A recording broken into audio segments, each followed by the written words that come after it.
Welcome back. Thank you for joining us. This is Blacklight on Sports. My name is Charles Hallman. I'm Dr. Mitchell Palmer McDonald. And this today we have Mr. Steve Davis, and we appreciate him coming with us. We're gonna have him tell you a little bit about himself, but he and I just recently connected in Chicago, so I'm hoping that you could talk a little bit about that. But Steve, thank you for joining us tonight. Yeah. Thank you for inviting me. I appreciate it. So Steve, you played college football. hmm But what I really like you to do, you made a very good presentation when you spoke to a bunch of black student athletes in Chicago at a hmm conference about making that transition from being a college athlete or the big BMOC as they call it, and what you do after that. Right. So if we can start on, why don't you talk about that little presentation you gave to the young Yeah. people? So it's part of my life story, and my goal now is to talk to athletes and help them think about themselves as just more than that one category of being an athlete. And my story was focus on making it to the NFL and putting a lot of my energy around football. And when it didn't happen for me, I was shook up. I didn't know who I was. I was trying to navigate what was next, and it was hard. Then I found out a lot of my teammates were struggling. Then I found out other athletes, that I didn't know were going through something similar, and I'm just like, wow, there's something here where everybody gets done and nobody really cares about us anymore. Or at least that's how we feel. And Right. then we internalize those emotions and go into like this deep depressed state. So when I talk to the student athletes now, I share that story not from a standpoint of making them scared about it, but to really share the reality of when you get done, it's going to be hard to Yeah. figure out what's next. And sometimes those resources aren't available, but I'm trying to be that resource now by connecting the dots on how you can build yourself back up and really just kind of fight through that resilience of trial and error like you do in sports, hmm but for your own life. And a lot of times we don't really get a chance to pour into that early enough because we're just focused on that one track mindset. So talking about it while they're still playing and bringing that story of realization, like it happened for me, I know what you're thinking, and let me help you think outside the box and start to build yourself for future pathways because you're going to need it. Your sport's going to end in one day. You may not know when, but it will end, and you got to figure out how to, move on and figure out who you are. So talk about what brought you to Minnesota. Yeah. You're not from here originally, but what brought you here? Give our listeners and our viewers a little taste of your resume. Yeah. What brought you to this point? Yeah, so I from St. Louis originally, played football, and my senior year I was the number one recruited, number one player in St. Louis, and I had plenty of pickings to choose from. It just so happened I had a teammate that was here at the time, and he kind of spearheaded the recruiting process for Minnesota to really start coming at me really hard. I had at that point thought that Iowa or Wisconsin was going to be my go-to place. hmm But coincidentally, both of those schools called me at a point and told me that they don't have a scholarship available for me anymore and that I'll have to walk on a team. After telling me like a couple weeks prior, like, hey, you're top on our list. We want to make sure we bring you in. So, needless to say, that pissed me off.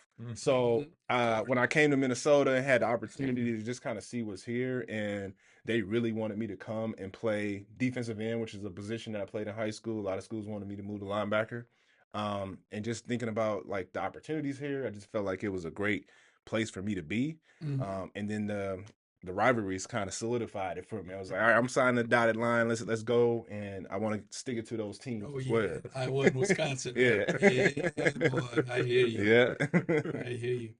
Um, was your transition difficult once you got to the U?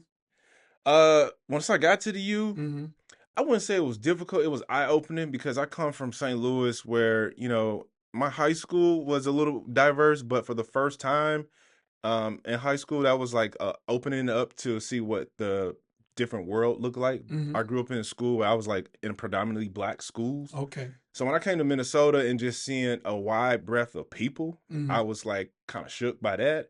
And from St. Louis, like a lot of people don't really just come up to you and just say hi. Like we kind of to ourselves. I remember first day walking on campus, I'm just walking around going to class and people are just like, hey, hi, how you doing? I'm like, what you want? Like, I ain't used to this. So that took a little bit of adjustment just to kind of see, like, I guess the Minnesota niceness here. But I didn't realize how cold it would be until I went through my first winter too. So that was another thing. I got sold on the dream of playing here because we played at the Metrodome. It was indoors, so I didn't have to worry about the elements. But being outside, it's like, okay, it's really cold out here. Oh yeah, it was. Yeah. How was the transition for you as a player? I think it's a thing for a lot of high school players going into college. Like everybody thinks they're the man, right? And you go in and you realize like everybody on the team was the man at their location, right? So I had to quickly humble myself when I first came into training camp, just knowing like, oh, these are some real good guys and some people that are bigger than me, stronger than me. I just knew my work ethic, and that was something that I learned in high school from my high school coach, Jim Shopmiller, and just like how to move forward. So I just used that as a way when I came into practice, into training camp, and just like I'm just gonna keep working and outwork as many people as I can. Even on the scout team, they called me like the scout team champion or MVP, during training camp because I was always just like going 100 miles per hour. And this was when Mark Setterstrom and Greg Exlinger were there, and they were both just like, man, you need to slow down. Like, you're doing too much. But that helped me because a couple guys got hurt in training camp, and then the coach put me in with the ones in that first training camp. And once I got the opportunity to kind of showcase that I belong here and I'm playing against Setterstrom and Greg and I can hold my own, the coach really saw me as an opportunity to come in and actually play. So I actually got a chance to play my freshman year because I got that opportunity and I didn't relinquish it. So in the end, you made the right choice.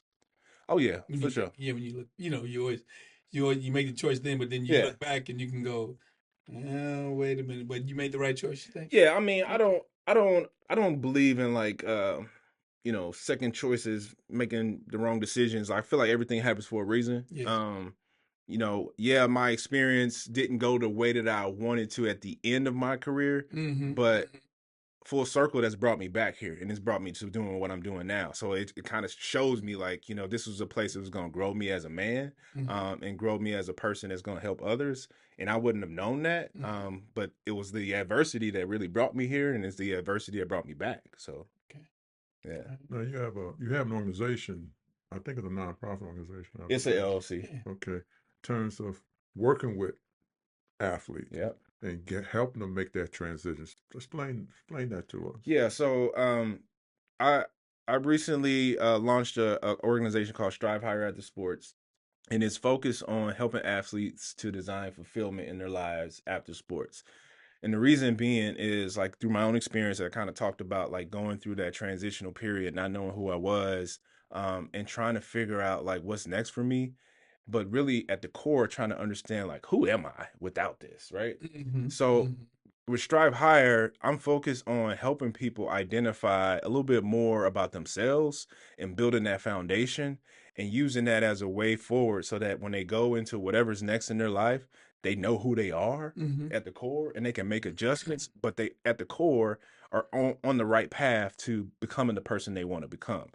And I think quite often I've seen us jump straight into career, and it's not a bad thing. But when you jump straight into career and you don't know who you are, you still feel like something's missing. Like I'm in this career, I'm doing sales, I might be killing it, but like this job ain't doing it for me. And I feel like I feel like something is missing in my life, and I'm not happy. All these different things.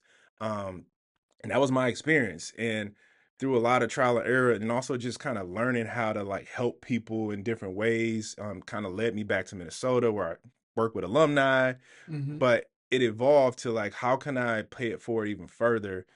So I'm a coach, I'm a life coach, certified life coach. And in my company, I do one-on-one coaching, I do group coaching, but I also do speaking and do workshops that really help dive into these concepts of what your life is now and how you can build it forward and really design it in the way that you want. and think outside the box of like, yeah, I'm gonna play football or play baseball or basketball, but what else do I have to offer? What are the other things that drive me? How can I tap into that now Mhm. before the resources are gone? Because a lot of us get done and then we're like trying to find out how can we move forward and who can help us out. And a lot of those resources are just paid for to the current student athlete. Yeah. So I try to reach them at a point where it's like, don't wait until it's done. Mm-hmm. Um, do it now and build towards it. And you'll be far better off when you get done than if you just like, all of a sudden I'm done. I'm trying to reach back out and trying to figure this out. It's hard. It's real hard. At what point did it hit you that this is what you want to do? Um, I mean, to be honest, and I shared this story at the Chicago Black Student Athlete Summit. Hmm. Um, I was going through my own transition and I was struggling. And after like getting my first job opportunity by connecting with somebody, I was happy about that, but I still wasn't in the job where I felt like I was myself. So what I just said, I was feeling the same way. Like this don't feel like I should be here. I had a degree. I should be something further than this. I should be making more money than this. And my habits and all the things that I were doing, it was bad. Like I wasn't sleeping. I was drinking. I was out partying, just like not taking care of myself. Hmm. And then I had a near-death experience. I'm driving on the highway. I see the exit coming up, and next thing you know, I doze off. And when I wake up, I'm on the guardrail of the highway. And luckily, that guardrail was there because I could have been on the other side, and I probably wouldn't even be here. Hmm. But I left that unscathed from a physical standpoint, but mentally, it just kind of shook me to the core. It's like I need to get my stuff together, and I give credit to my wife, who was in Atlanta with me when this happened. And she's a former track player from U of M as well. Okay. Um, she basically was like, "Get your life together. You got to figure this out. Like you need somebody to help push you again, like your coach did." And I just kind of pulled myself out the dirt and just thinking about like, what do I want out of my life? And I don't want anybody else to feel like I just felt for Hmm. one. And then that just became more of like questions and curiosity. I just started reaching back out to the U of M and the M Club and just kind of figuring out like, what are they doing to help us? And what can I do to help them help us more? Hmm. And it just continued to just grow from there. I just wanted to help people. I didn't know I was going to start a company. I didn't know I was going to be coming back to Minnesota. But my own experiences just kind of drove that where it felt like, okay, God is telling me to come back and do this to help people now. At the summit, uh, I was there the whole time. It was 3 day, 3 or 4 day experience. They kept talking about being authentic, Yep. having your authentic self, and they was also trying to bridge that with the current landscape of sports. NIL transfer portals are two big things that's going on. I Did you feel that those student athletes really heard what you were saying? Because you was when I got there in your session you was in, it was full, and it was three of you that gave a presentation. Do you feel that it connected with even with one person? Did Yeah. it connect with that in some respect? Most definitely. I had a few people come up to me afterwards and just talking about like, I really appreciate you sharing your story. And quite honestly, I get that sentiment a lot ever since I started talking about it Mm-hmm. because people are feeling these things internally. And like there's some anxiety about when the days are going to be ending for you in your playing days. Hmm. And most of the time, you're not trying to talk about it because it's like, well, I'll get to that when I get to it. Mm-hmm. But when you hear from somebody like myself who said, I was like that and this is what happened to me in my life, it kind of opens up your eyes and percolates like, wait a minute, okay, I'm going to lean in and listen a little bit further. So yeah, I heard a lot of the student athletes come to me afterwards and talking about like, I appreciate you sharing that story. And I've been thinking about what's next, but that kind of helps me to like really focus on like I need to come up with a game plan. And my biggest message to them in that standpoint is like there's a lot of resources around them. Obviously, you got student athlete development, you got NIL, you got all these different people like academic wise that are there to help. And sometimes I feel like we take it for granted because it's like, oh, they're there, I'll get to them when I get to them. But then you're done, and next thing you know, they're gone. So I tell them like tap into it, use them because they're paid to be there to help you. And if you build the relationships is really going to carry you forward in the future because you can tap back into that person and say, hey, I need help. and that person is willing to help you because you've built a relationship with them versus you haven't talked to that person the 4 years you've been there, and then you go out in the world and now you're struggling and you try to call them and they're like, I don't even remember who you are. You know what I mean? So Steve, do you also is that also concerning that it's pretty much it's we as black people yeah, don't understand that from a simple fact that in many cases we are maybe first generation college students. Yeah. That means our parents wasn't able to really tell us right, those type of things. Then we get to college, whether you're a student or if you're not, you got to go through some kind of transition, and then you don't know really how to manipulate, and you see other people that don't look like you, they already figured that out, and they just there to party or whatever because they know they got something right, from the other side. But we as black people, we have to almost got to map out our journey, and if we lucky, we can map it out right. yeah, And some I know, Mitch probably can say the same thing. Know people that didn't make it through, right, regardless they Mm-hmm. screwed up too much or Right. whatever. They went a different way. It's 2025, and Yeah. we're 5 years away from this country shutting down from COVID. And we got everything that's going on in this world. It's crazy. Can your message be even tuned Mm. even more so to convince this next generation of student athletes Yeah. that's coming out of high school, going into college? Most definitely. I mean, it's pivotal, man. I feel like, my message to them is not even thinking about it from a scarcity standpoint. It's like you got an opportunity where you came to college, got a scholarship, and all these things are like right in front of you. However, we're not really taught how to like navigate the different spaces in the right way. Mm-hmm. So pushing them and saying like, have you talked to the guidance counselor? Have you talked to the student athlete development? Have you talked to career readiness? Have you talked to the athletic director? Like, why not? They're there. Reach out to them, have those conversations, because you don't get the luxury of just being done and just passing on and just all of a sudden an opportunity presents itself. Like, you got to work a little extra harder for it. But I'm telling you, the relationship is going to make it that much easier. Having a conversation with the right people, and in this era where they don't get something that they want, they can go and transfer to another school, and it's creating a false narrative of what society Mm-hmm. is going to be like for them, because if they don't get their way and they just quit and leave, like that's not going to be good for them, right? So teaching them how to lay some roots down for one, and talking about the message about like helping you to become the person that you want to become versus helping you think about what you're going to do next. Because for a kid who has all their hopes and dreams on, I'm trying to make it to the next level, Mm-hmm. you hear those types of messages about like only 3% of you guys gonna make it. Like you need to prepare for everything else, and it's in one ear out the other.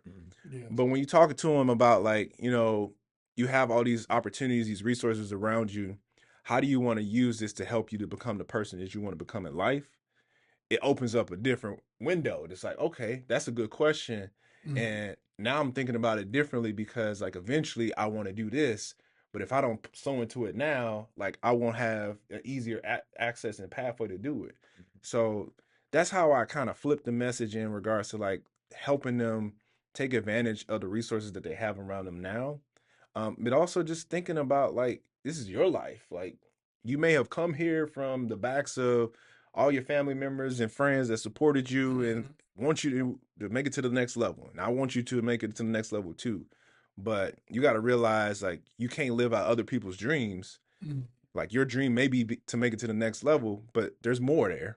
There's more in life, and you got to figure that out. You got to build it. You got to take ownership of it, and take advantage of the system that you're in right now.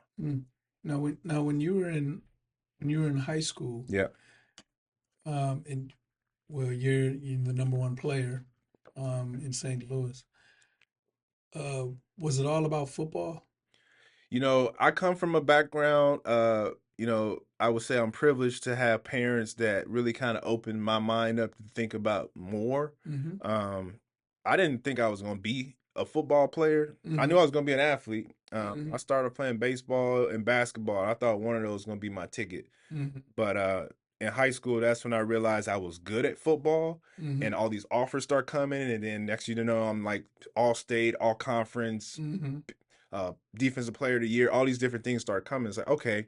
Then I started to get more passionate about it and leaning into it. Mm-hmm. But honestly, I was also hitching my wagon on just the concept of this is going to take me to the next level. Like, I know I'm good at it, Mm-hmm. and my family has my back, and now the whole city says Steve is the number one player in St. Louis. So I'm like, oh yeah, I got to carry this forward. So I was taking on that pressure Okay. of succeeding for not only myself, but for everybody else. And I can see a lot of us doing that, trying to make it out of the inner city to bring our families with us and be the one in our family that can make it out. Mm-hmm. And you carrying that weight of everybody else. So like your dream is not only your dream, it's everybody else's. And that's heavy, especially if you don't make it, then it's like you feel like you failed everybody. Mm-hmm. And I did too. So Mm-hmm. How much is social media? Social media wasn't even existing when you was playing. I mean, we had Facebook, but yeah. But I mean, how much is that has really Evolved, right? Yeah, how much of that has really had a impact, positive or negative, on the student athlete, especially a black student athlete? Because now not only as you feel you good, Yeah. but now you got people either telling you you're good, Yeah. or they tearing you down Yeah. if you don't do right. I mean, there's pluses and disadvantages to this because I feel like, it gives you a platform to build your brand and really set yourself up for future success if you use it right. But it's also a lot of pressure, like everybody watching everything that you do. Now, we have Facebook, and Facebook at the time was just like, oh, I'm connected with a former high school Yes. player, teammate, or just a friend, and you just send pictures, like, cool. Yes. No, now it's everybody is broadcasted for the world to see. So that's a lot of pressure on top of the pressure of like, oh, I got to make it for my family, Mm-hmm. and I got to make sure my brand and everything looks right so I can make some money from an NIL deal. And because of all this pressure of you becoming more of like a professional athlete now in this college landscape, like you're going to get criticized. Like you make enough money, people going to know that you making this amount of money and you miss a tackle. You got a flood of things on your social media account where people are attacking you. Like, I can't imagine how that feels for these athletes right now. Like, I feel bad that they're in this spotlight in that way because it is setting them up for attention in both the negative and positive way, but also like living in that space, having a phone, TikTok, Instagram, and that being your life. Like it breaks down like the social connection, but at the same time, it sets up a bad, I would say, framework in regards to like instant gratification and always thinking that everybody's watching everything that you're doing, and just I guess the appreciation of trying to get validation from everybody else versus having that validation yourself. That's what social media has like exacerbated in this space right now, given that these athletes are really focused on building their brand and using social media as a way of helping that, and the spotlight is on them even more so, and they're like 18 to 20 years old, man. That's a lot of pressure for 18 to 20-year-old. Now but you also as a business owner, what aha moments that you came up with when you became a business owner? Because did you was you plan? I mean, did you plan some way down the road that you was gonna see yourself as that? And if you didn't see yourself as that, now you became that. Yeah. How had that transition been for you? No, that's a great question. No, I did not think I was going to be a business owner. I always just thought like I would come back to Minnesota, I'll be here helping alumni and just kind of connect the dots. But the more I did the work, the more I realized like I can do a little bit more. And I guess 2020 kind of woke up a lot of folks. And for me, I was just kind of soul searching on what else could I do. So that's when I learned about life coaching and getting certified in that way. And I think I did that mostly because I come from like a sports coaching background where like a coach is going to tell you what to do, criticize you, give you a sense of direction. And that's how when people reach out to me, that's how I've been like, okay, I can give you my thoughts and opinions. but getting the life coach certification helped open up my mind and perspective on like how to like actually create space with people, have a conversation, and really reflect. Let the person share as much as they want to share within the space and help them understand what they're saying so they feel empowered versus I have the answers for your questions. Like, no, you have the answers. We're gonna work this through, and I'm gonna help you see what you're already thinking is true. Like, let's move forward with that. Um, but then like honestly creating a business and launching the business, like it just started to come over the years as far as like thinking about how I can do more because I thought it was just here in Minnesota and I realized this is a problem everywhere. So I launched a business from the standpoint of I want to help athletes not only in Minnesota, but I want to help athletes across the country, and I want to work with different student athlete departments. I want to work with pro athletes, high school athletes, and honestly, I didn't know how to do it. I'm still learning. I'm an entrepreneur. I feel like every entrepreneur is still learning how to build the business. But for me, the relationship game has always been part of it. So leaning into the people, building new relationships. Honestly, the relationships got me to Chicago. Like talking to folks, telling them what I'm doing. They told me about this opportunity. I signed up. I became a speaker. And then from that, I went to the NCAA headquarters because I connected with some staff there and they brought me in to do a workshop. And for me, it's just like, okay, I'm going to lean into like telling my story, meeting with people, and just kind of sharing like the why. And people understand like I'm not in it from the standpoint of like I'm just trying to make money. Like I'm in it from the standpoint of I'm trying to impact lives. And when they see that, they want me to come and connect with them. So I'm still learning all the different levers and how to pull from the marketing and lead and engagement standpoint. But I try to just focus on being myself and building those relationships and using that as a way to connect the dots because the mission is valuable. People want it. It's just a matter of getting in front of the right audiences, you know. Are there as you look back on your collegiate career as a student athlete, are there anything? Is there anything that happened that you can look back on and say it's helped you become who you are today?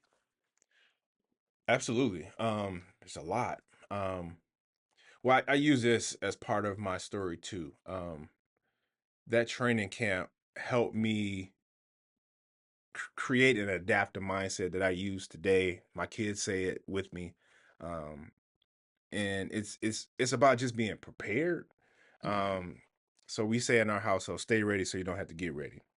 And I say that because like my freshman year, when I'm just working hard, just trying to, make it on the team, scout team MVP, I didn't know those upperclassmen were gonna get hurt.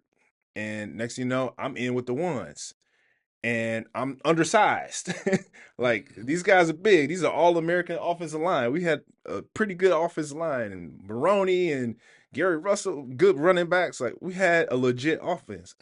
So me going in, knowing that I had put in the work and getting that opportunity, to me it was like an eye opener. Like if I continue to stay like this, who knows what doors will open for me. And to be honest with you, it kind of worked itself when I came back to Minnesota and I was volunteering, just trying to find ways of helping alumni here. And honestly, just doing what I can in whatever career field I was in, which is not what I wanted, but I was just doing it. But I was connecting with people and I was learning the skill of how to bring others together without even working in the building. So that about 3 other people eventually came to me and said, Steve, you need to apply for this job at the Alumni Association. And I wasn't looking for that, but I had already done the work so that it was like I was already overqualified for the role. So it came easy to me to, transition into that position because I had been doing everything that this position has required. So I said it to say like that's a lesson that I take with me. That's a lesson that I try to tell athletes, tell my kids. It's like you never know when that opportunity is going to present itself. So keep your mind sharp. Keep working on the skills, especially if it's something that you're trying to build towards. Like you don't have to wait on somebody to give you permission. Like you can still learn. There's a lot of resources right now in the world where you can learn and gain access on whatever you're trying to build. And then you can find ways to volunteer just to get that experience. And you never know, an opportunity may present itself, and usually it's the people that open those doors for you. So having that right connection is part of that process. And you are a husband and a father. Yes, sir. So that's got to also be rewarding as well. Mm-hmm. You're trying to navigate all these parts Man. of your life. Man, it's a challenge. I love my family. I prioritize my family. I think people ask me like how I'm able to do all this stuff. Like I'm still working at the Alumni Association, and I got this business, and I got my wife and kids. I have to be super intentional with my calendar. That's one thing that I say. It's just like trying to like plan out the day, the week, sometimes even the month. Like, all right, what is this going to look like?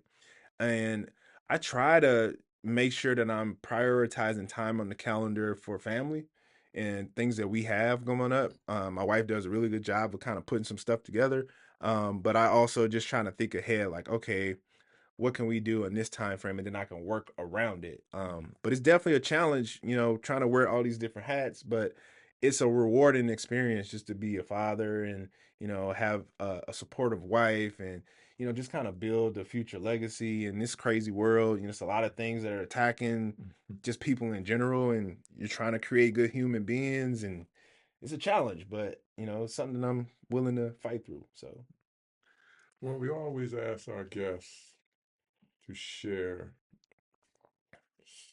some thoughts, some final thoughts to our listeners and our audience, yeah. what we call pearls of wisdom. And we allow you to have that floor to say whatever you wish for them to go away with Yeah. as we wrap things up today. Okay.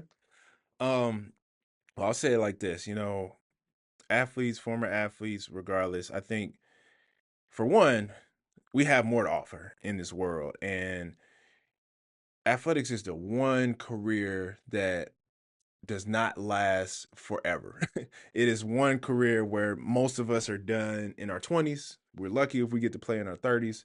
Um, Only the rare get to play in their 40s.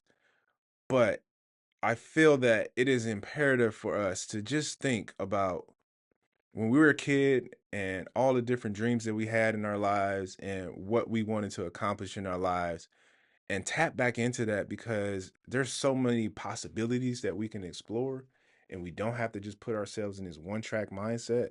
um, and honestly, thinking about how you can take your life and design it in a way where you find all the joy and fulfillment in your family, in your health, in your career, and even in the things that you do for your own hobby and your own sake. That's important, because I think as athletes, we focus on one lane. And then when you get done, if you just try to put all your eggs in that one lane basket again, most of us in our career, you're gonna burn out in the same way that you did with your sport. So thinking about like life has way more to offer. Um, and I encourage people to explore it now, man. Don't wait until it's done. If you're still playing, it's important to just think about these things and like tap into people. Like you've got brothers, sisters, mentors that have played a sport. Ask them, ask them how they went through their transition, and just think about like how it can play a part in your life and exploring different possibilities for what you want to do and how you want to become a greater person in this world. Because once again, we're more than athletes. We got more to offer, but you got to be intentional about it and take time to reflect on your learnings through sport, but don't let sport be the only thing that you can offer. Well, Steve, we thank you for joining us today. It was great running into you in Chicago. Yeah. Because I didn't expect to see you. You probably didn't expect to see me there. And I find out you was even on the roster. Yeah, So yeah. I made a point to Getting get out you. there, man. I made a point to get in that session. I was a little bit late, but I caught your session. Yeah.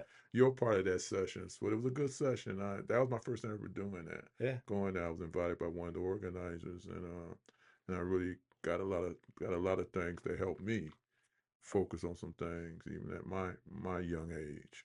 But we thank you, Steve. I enjoyed covering you when you played at Minnesota, and I'm glad that you are doing very well in your post athletic career. Thank you.